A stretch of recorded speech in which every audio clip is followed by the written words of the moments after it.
کنستیتوسیون تاجیکستان صاحب استقلال که زمینه اعمار دولت مستقل ملی و پیشروی تمام جنبه های حیات مردم کشور را فراهم آورده است، یکی از دستاوردهای مهمترین ما میباشد.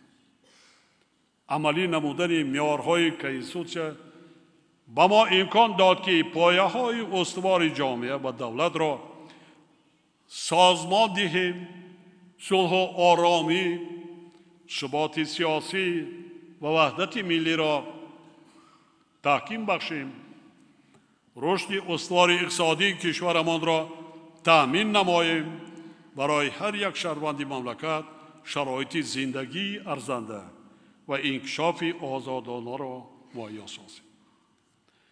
بنابراین پیشنهاد می نمایم که سال 2024 به افتخار این سنه بسیار مهم تاریخی سال معرفت حقوقی اعلام کرده شد.